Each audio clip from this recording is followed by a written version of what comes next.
Captain Jake Morrison looked out the main window of his ship. The view in front of him made his heart beat faster. A huge space station floated in the darkness, bigger than any city on Earth. Lights covered its surface like stars, and ships from different worlds moved around it like busy insects. "There it is," he said to his crew. "The Galactic Council Station." Jake had been a pilot for 15 years, but nothing had prepared him for this moment. 6 months ago, aliens had visited Earth for the first time. They called themselves the Zentari. They looked like tall, thin humans with blue skin and large eyes. The Zentari told Earth's leaders about the Galactic Council, a group of 47 different alien species that worked together to keep peace in the galaxy. Now Jake was flying the first Earth ship to ever visit them. His ship was called the UES Defiant. It was the best ship humans had ever built, with a new type of engine that could travel faster than light. But compared to the alien ships around the station, it looked like a toy. Standing next to Jake was Dr. Lisa Campbell. She was a scientist who studied life forms. Lisa had spent months learning everything she could about alien biology. Her job was to help humans understand how these creatures thought and lived. "Look at those ships," Lisa said, pointing to a group of vessels that seemed to be made of crystal. "The files say those belong to the Luxari. They grow their ships instead of building them." Behind them, Commander Ryan Torres checked his reports one more time. Ryan was a military man who had fought in 3 wars on Earth. His job was to protect the human team and study alien military tactics. He did not trust easily, and he was worried about bringing Earth's best people into unknown danger. "Remember," Ryan said to the team, "we are guests here, but we are also representing all of humanity. Everything we do will be judged." Ambassador Helen Parker nodded. She was Earth's top diplomat, a woman who had helped end conflicts between nations. Helen had learned 7 languages and studied every culture on Earth. Now she faced her biggest challenge, speaking for the entire human race to creatures she had never seen before. The 5th member of their team was Chief Engineer Marcus Johnson. Marcus had helped design the Defiance engines. He was quiet but brilliant, the kind of man who could fix anything with spare parts and determination. His job was to study alien technology and see what humans could learn. "Incoming message from the station," said the ship's computer in a calm voice. A new voice filled the bridge, speaking in perfect English through translation machines. "Earth Vessel Defiant, this is traffic control. You are cleared to dock at Bay 77. Please follow the guide lights." Jake guided his ship toward the station. As they got closer, the size became even more amazing. The docking bay alone was bigger than most Earth cities. Ships of every shape and size sat in organized rows. Some looked like Earth ships with metal hulls and rocket engines. Others were so strange that Jake could not understand how they flew at all. "Look at that one," Marcus said, pointing to a ship that seemed to be made of liquid metal. "It keeps changing shape." Their ship landed with a soft bump. Through the windows, they could see alien workers moving around the docking bay. Most wore some kind of protective suits, but Jake could see different body shapes underneath. Some tall and thin, others short and wide, some with extra arms or legs. "Well," Jake said, taking a deep breath, "let's go meet our neighbors." The team put on their formal uniforms and walked to the ship's exit. When the door opened, they stepped into a corridor filled with clean, filtered air. The gravity felt almost like Earth's, which was a relief. A group of aliens waited for them. The leader was very tall, with skin that looked like colored glass. His body caught and reflected the lights around him in beautiful patterns. This was Chairman Vextar of the Luxari, the current leader of the Galactic Council. "Welcome, humans of Earth," Vextar said. His voice sounded like wind chimes when he spoke. "I am Chairman Vextar. We have prepared a ceremony to welcome your species to our community." Helen stepped forward and bowed slightly. "Thank you, Chairman Vextar. I am Ambassador Helen Parker, representing Earth and all humanity. We are honored to be here." Vextar's expression was hard to read, but Jake noticed something in his tone that bothered him. The alien leader sounded like a teacher talking to young children, patient but not really interested. "Please follow us," Vextar said. "The council chamber is ready for your arrival. They walked through corridors filled with aliens of every description. Some floated instead of walking. Others had tentacles instead of arms. A few seemed to be made of energy rather than solid matter. But Jake noticed that most of them barely looked at the human group. It was as if humans were not important enough to notice. The council chamber was enormous, with seats arranged in circles going up toward the ceiling. Representatives from dozens of species sat in their assigned places. At the center was a raised platform where Vextar took his position. "Members of the Galactic Council," Vextar announced, "I present the representatives of the species from the planet called Earth. They have recently achieved faster-than-light travel and seek to join our community." A few aliens clapped politely, but most just watched without emotion. Jake could feel their judgment. To these ancient civilizations, humans were babies taking their first steps into a much larger universe. "We understand," Vextar continued, "that your species has existed in isolation until now. This is quite common for young civilizations. We hope to help you find your proper place in galactic society." The way he said "proper place" made Ryan's jaw tighten. It sounded like they had already decided where humans belonged, and it was probably not anywhere important. Helen smiled diplomatically. "We look forward to learning from your wisdom and experience. Earth brings its own gifts to share with the galactic community." Some of the alien representatives made sounds that might have been laughter. One creature that looked like a giant insect spoke up. "And what gifts might those be? Your species has barely left its home system." Jake felt his face get hot with anger, but Helen remained calm. "Every species brings something unique to the galaxy. We hope you will give us the chance to show what humanity can contribute." Vexitar raised one crystal hand. "Of course. That is why we have invited you here. Tomorrow, we will begin the process of evaluating your species and determining how you can best serve the galactic community." The word "serve" hung in the air like a threat. Jake exchanged glances with his team. They had come here as equals, hoping to join a community of civilizations. Instead, they were being treated like job applicants, hoping for the worst positions, but they had come too far to give up now. Whatever these aliens thought they knew about humanity, they were about to learn something new. The next morning, Jake and his team began their education about galactic society. They quickly learned that the universe was not the friendly place they had hoped for. A Zentari guide named Keltar met them outside their quarters. He was the same species that had first visited Earth. His blue skin looked pale under the station's lights, and his large eyes seemed tired. "Today you will learn how our society works," Keltar said, as he led them through the station's corridors. "This knowledge will help you understand your future role." They walked past huge windows that showed the busy space around the station. Ships came and went constantly, but Jake noticed they were organized by size and design. The biggest, most beautiful ships got the best docking spots. Smaller, simpler ships were pushed to the edges.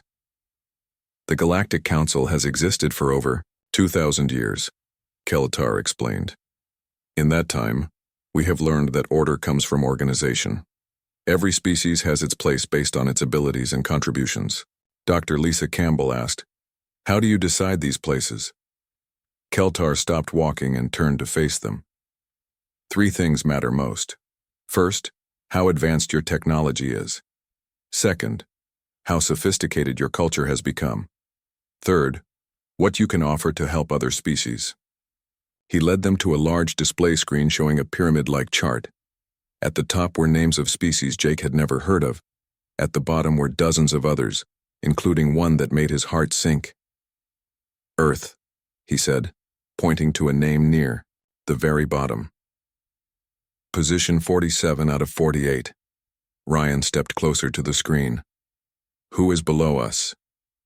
"The Gralk," Keltar said. "They were discovered last year. They have not yet achieved spaceflight on their own." Helen studied the chart carefully. "Where do the Zentari rank?" 15th, Keltar said, and Jake could hear disappointment in his voice. "We are considered adequate traders and diplomats, but we lack the military power or scientific advancement of higher species." They spent the morning learning about the top-ranked species. The Vorthon Empire controlled the largest military force in the galaxy. They had conquered 12 solar systems and could destroy planets with their weapons. Their ships were fast and deadly, and their soldiers were trained from birth to fight. The ethereal collective were beings of pure energy who had given up physical bodies long ago. They could travel instantly across the galaxy and manipulate matter with their thoughts. Other species feared and respected them, but the ethereals rarely spoke to anyone they considered beneath them. The ancient Kethmori claimed to be the oldest species in the galaxy. They said they had been traveling between stars when most other species were still learning to make fire. Their technology was so advanced that it seemed like magic to everyone else. These species make the important decisions, Keltar explained. They decide which systems can be colonized, which trade routes are allowed, and how resources are distributed. Lisa asked, "What about species in the middle ranks?" They serve specialized roles. The Christek are master engineers who build stations, like this one. The Mindari are traders who carry goods between systems. The healing caste provides medical care throughout the galaxy. Jake was starting to understand the system, and he did not like what he saw. What about species at the bottom? Keltar's expression became uncomfortable. They provide basic services: mining, manufacturing, cleaning, food production, simple work that does not require advanced technology or education. The afternoon brought worse news. Lisa attended a scientific conference where alien researchers presented their latest discoveries.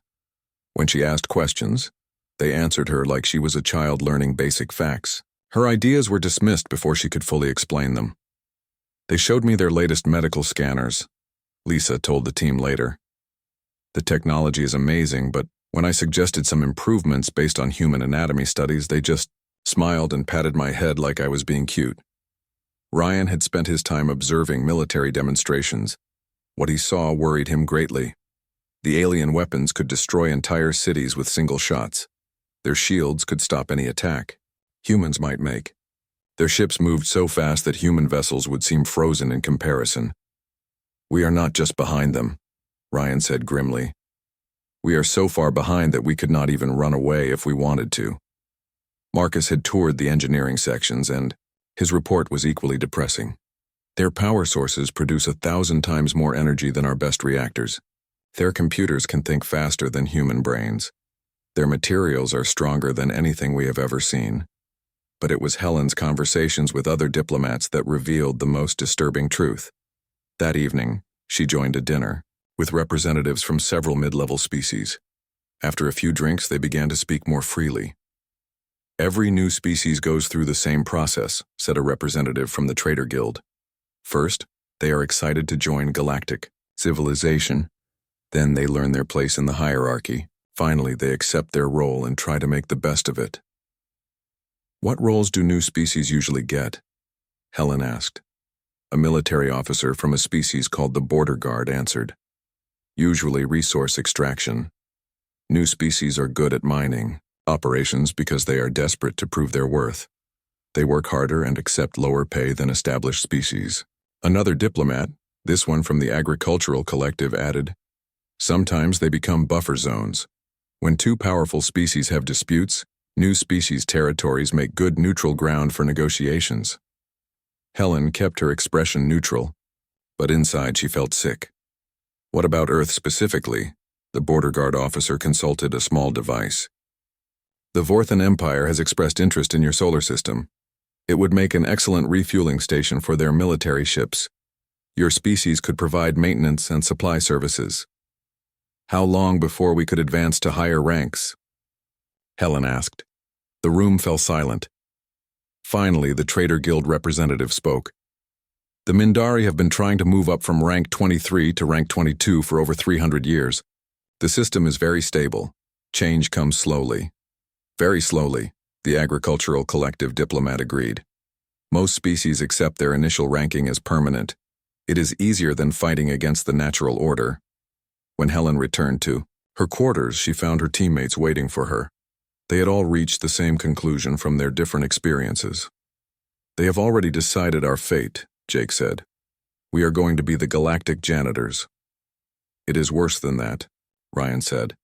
We are going to be servants to species that could destroy us without effort. If we refuse, they will simply take what they want by force.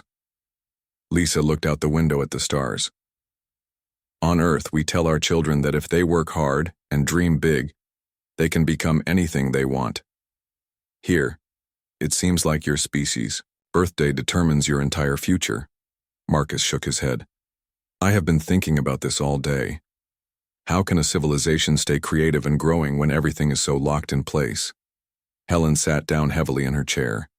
That may not be our problem to solve. Our problem is figuring out how to tell Earth that we are about to become the galaxy's newest servant class. They sat in silence, looking out at the vast station around them. Somewhere in this place were species that had started their galactic journey full of hope, just like humanity. Now those species spent their days mining rocks or scrubbing floors for their betters. Tomorrow would bring the formal evaluation process. The humans would be tested, measured, and assigned their place in the great galactic hierarchy. Based on everything they had learned, that place would be somewhere near the bottom doing jobs that nobody else wanted. But Jake Morrison had not become a starship captain by accepting defeat easily. Neither had any of his team members. They were humans, and humans had a long history of surprising people who underestimated them. The question was whether the galaxy was ready for that kind of surprise. The third day brought the capability demonstrations. This was when new species showed the Galactic Council what they could do. The results would decide their final ranking and role in galactic society. Jake and his team sat in a waiting room outside, the main council chamber. Through the walls they could hear other species making their presentations. Loud explosions and bright flashes came from some demonstrations. Others created beautiful music or strange lights. The Gralk are presenting now, Keltar told them. He still served as their guide, though he seemed more nervous today. They are showing their new mining techniques. Through a small window, Jake could see the Gralk representatives. They looked like large hairy bears walking on two legs. Their demonstration involved digging holes very quickly with their claws. The council members watched with bored expressions. Not very impressive, Ryan whispered. That is exactly the point, Helen said quietly. They want to show they are good at simple physical work. It will get them a low ranking, but it will also get them protection and a guaranteed job. Lisa shook her head. They are making themselves into slaves by choice. Sometimes slavery is better than death, Marcus said. If they tried to present themselves as advanced, the council might see them as a threat.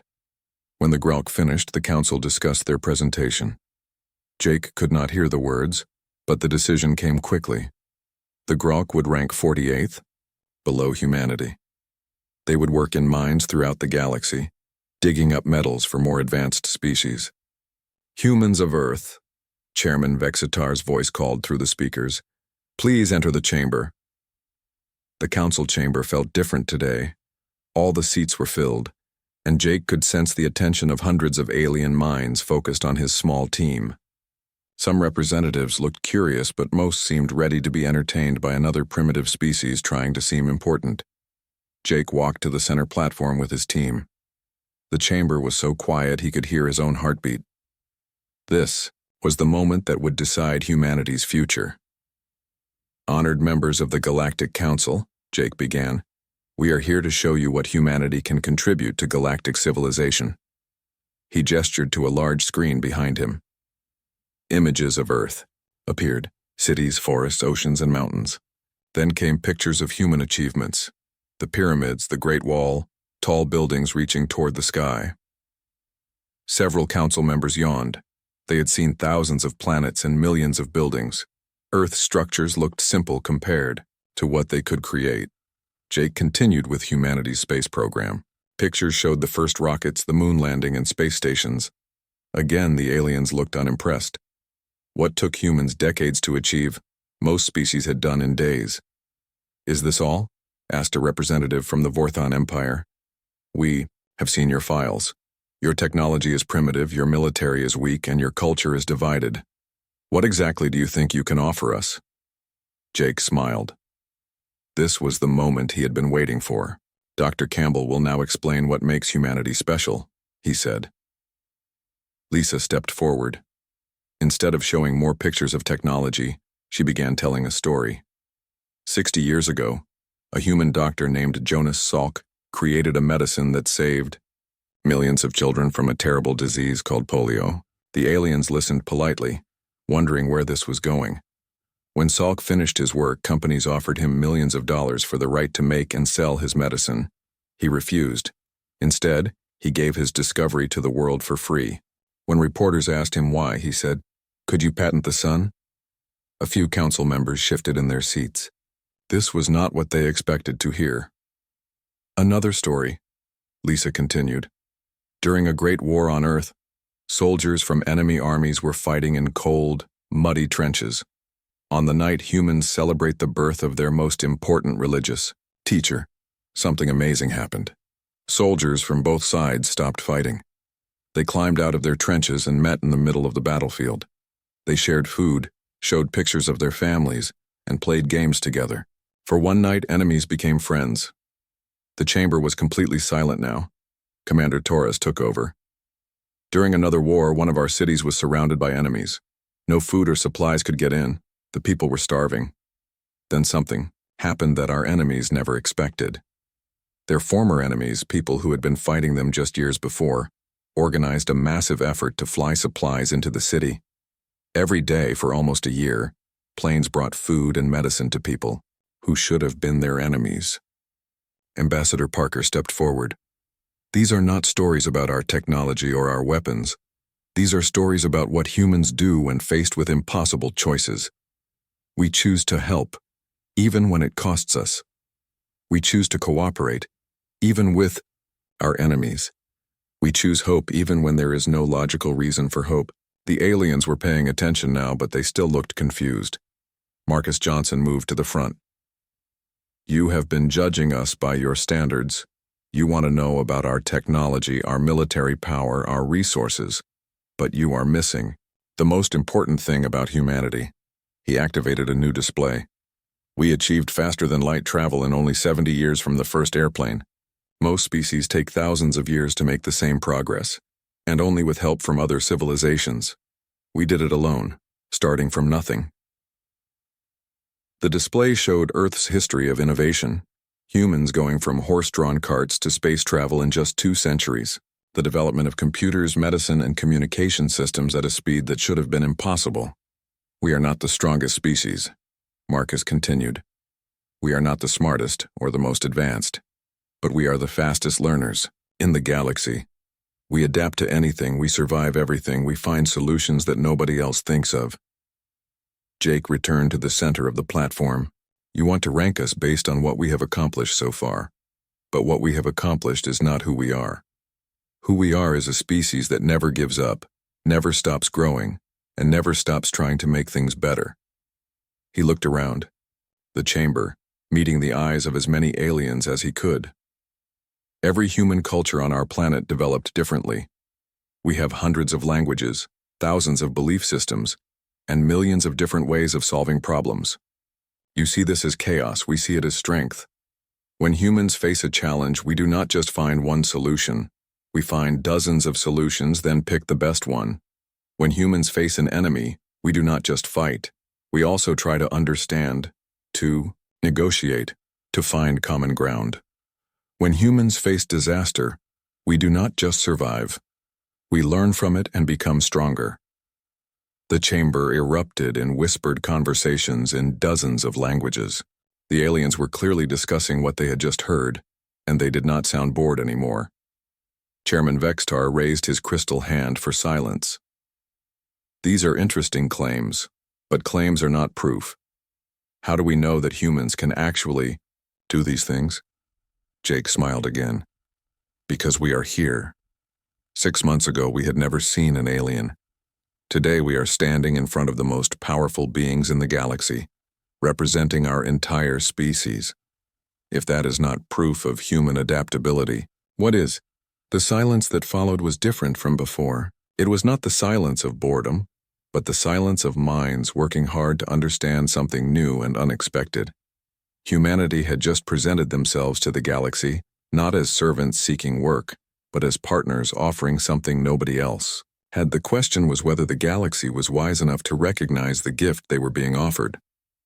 Chairman Vexistar called for a break after the human presentation. Jake and his team were escorted to a small waiting room, while the council discussed what they had heard. Through the thin walls they could hear heated arguments in alien languages they did not understand. "That sounded intense," Lisa said, pressing her ear to the wall. "Good or bad intense?" Ryan asked.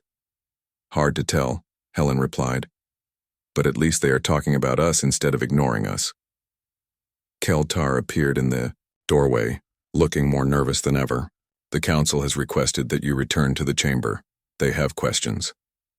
When they walked back into the council chamber, the atmosphere was completely different. Instead of looking bored or dismissive, the alien representatives were leaning forward in their seats.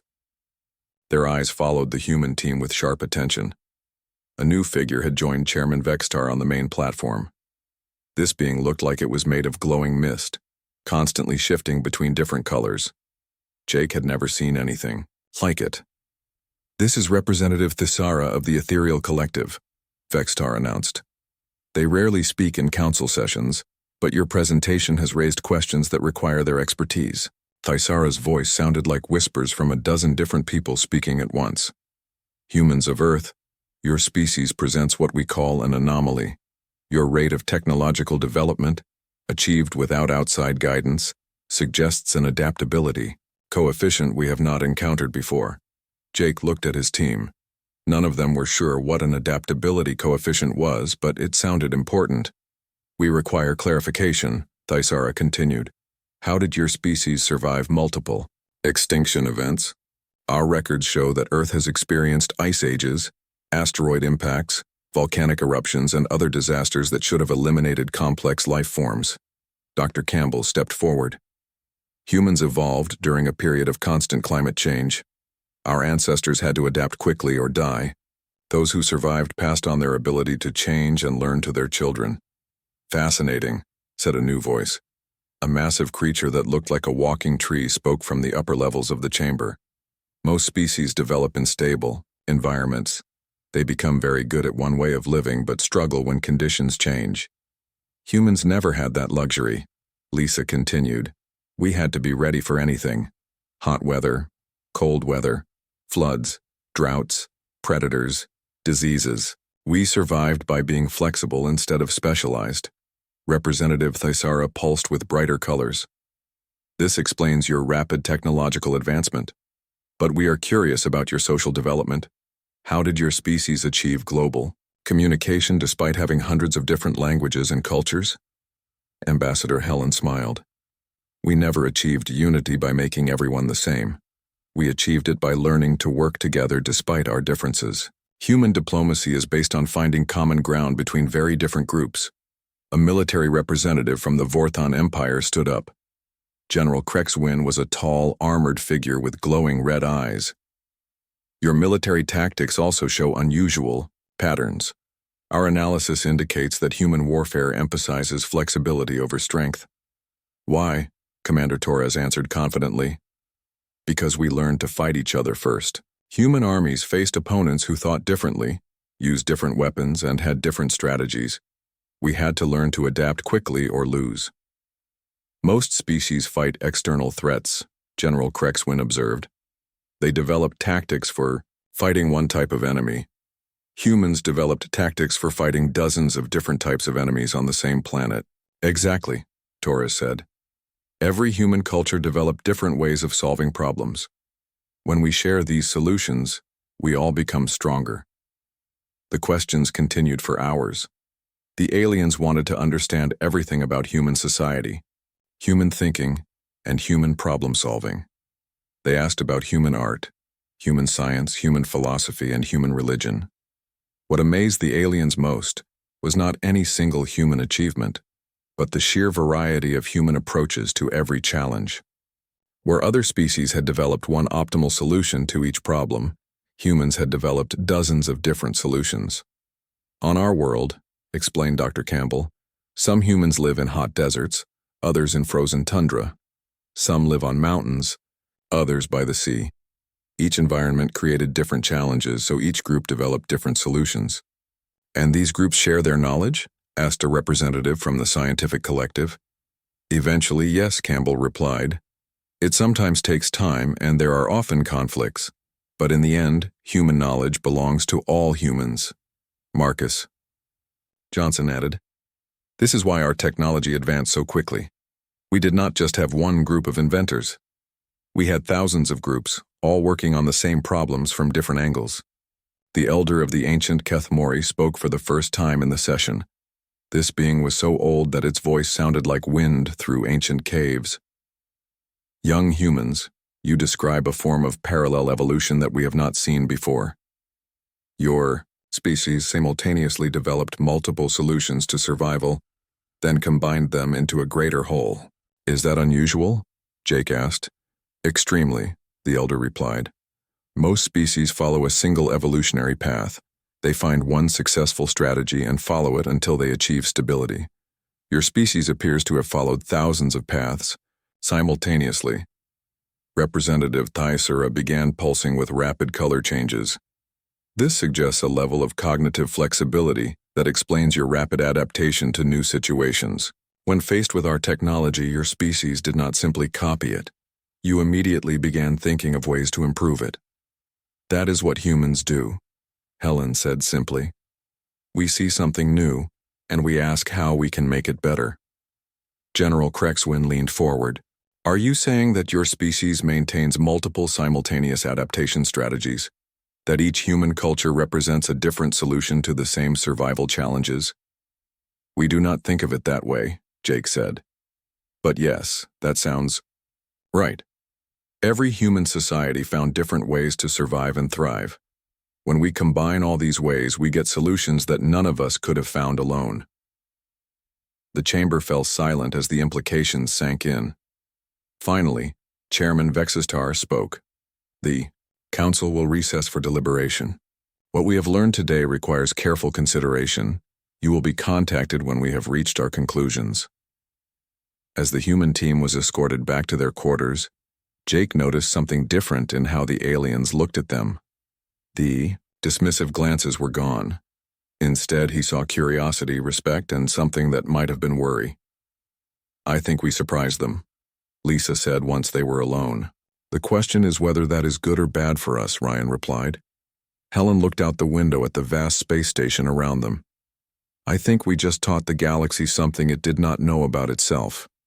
The question is what it plans to do with that knowledge. Marcus was already working on his computer, analyzing everything they had learned. Did you notice something? They kept asking about our adaptability, our flexibility, our ability to change. It is almost like they have forgotten how to do those things themselves. Jake nodded slowly. Maybe that is exactly what happened.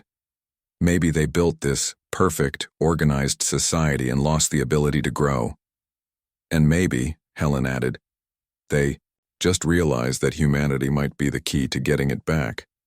Outside their window, alien ships continued their orderly movements around the station. But Jake wondered if that order was about to change. Humanity had come to join galactic civilization, but they might end up transforming it instead. The final day arrived with unexpected ceremony. Instead of meeting in the regular council chamber, Jake and his team were escorted to a secure room deep inside the station. This chamber was smaller, but more impressive, with walls made of some kind of crystal that showed images of stars and galaxies. Only the highest-ranking representatives of each major species were present. Jake counted 12 beings around a circular table, including Chairman Vextar, Representative Thyesura, General Crexwin, and the Ancient Elder. At the center of the table sat a being Jake had never seen before. I am Elder Zethko of the Kethmori, the ancient being said. Its voice was so old it seemed to come from the stone itself.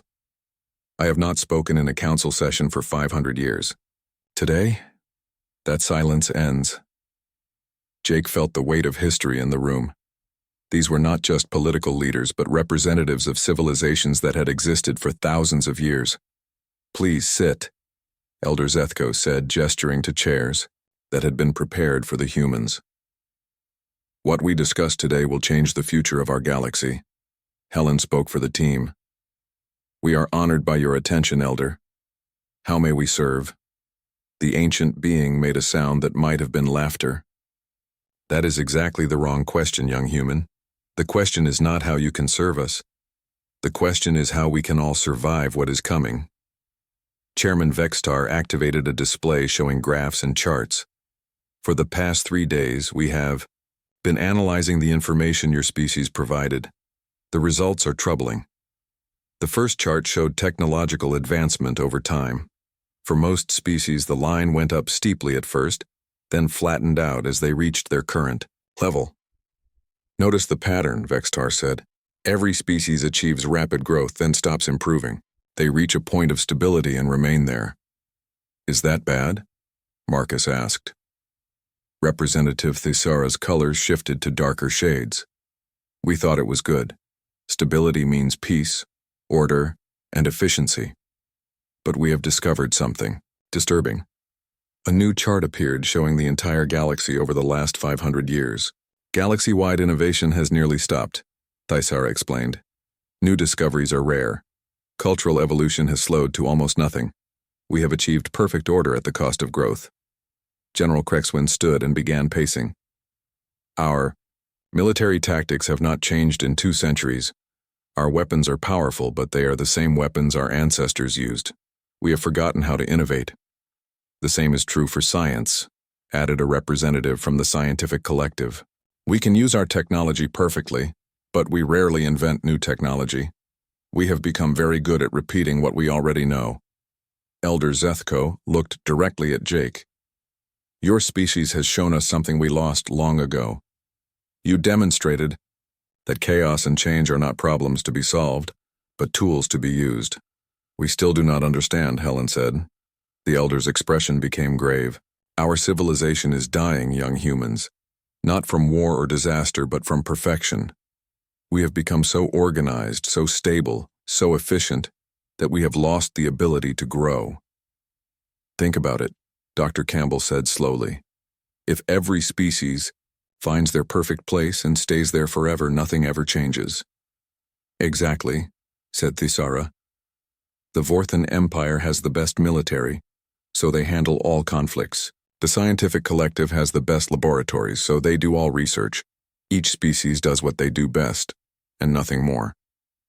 But what happens when you face a problem that requires a completely new approach? Jake asked. We cannot solve it, General Crexwin admitted. We have become too specialized. Each species is perfect at one thing and helpless at everything else. Elder Zethko activated another display. Humanity represents something we have never seen before, a species that maintains multiple simultaneous approaches to every challenge. When you face a problem, you do not just apply your best solution.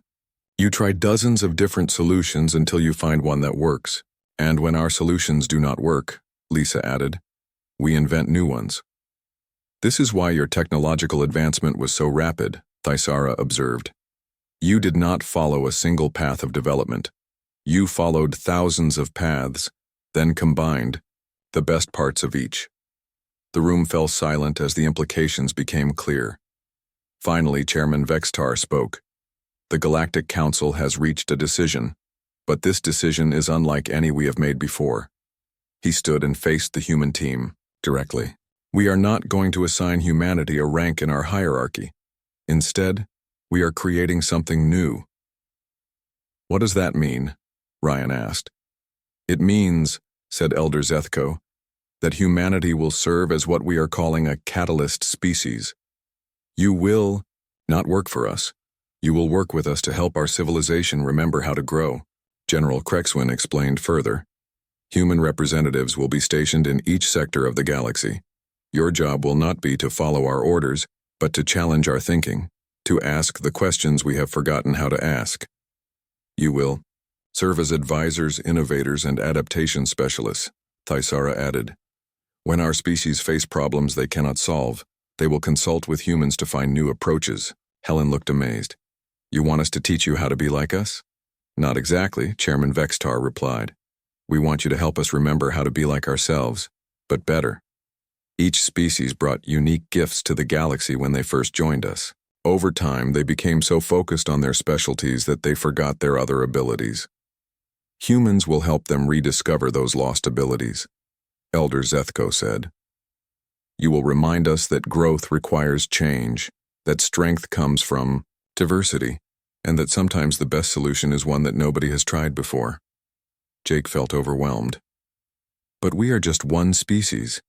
How can we help an entire galaxy? Because, said the Elder with something that sounded like a smile, you have something that the rest of us lost long ago. You have the courage to try new things, even when you might fail. Failure is not weakness, Dr. Campbell said, understanding. Failure is learning. Exactly, Thisara replied. The galaxy has become afraid of failure, so we stopped trying anything new. Humans are not afraid of failure, so you keep growing. Chairman Vextar made the formal announcement. By unanimous decision of the High Council, humanity is granted the status of catalyst species. You will establish embassy stations throughout the galaxy, not as subjects or servants, but as partners in renewal. Your mission, Elder Zethko, concluded, is to help the galaxy remember what it means to evolve. As Jake and his team prepared to return to Earth with this incredible news, they realized that everything had changed. They had come expecting to find their place in galactic civilization. Instead, they had been asked to help create a new kind of civilization entirely. So we are teachers now? Marcus asked as they walked back to their ship. More than that, Helen replied. We are pioneers. We are going to help 47 ancient civilizations learn how to be young again. Jake looked back at the massive station one last time.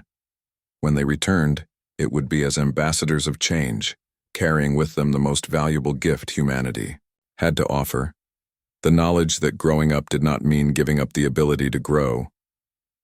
Earth had arrived at the Galactic Council and left everyone in shock. But the biggest shock was yet to come. The galaxy was about to rediscover what it meant to reach for the stars.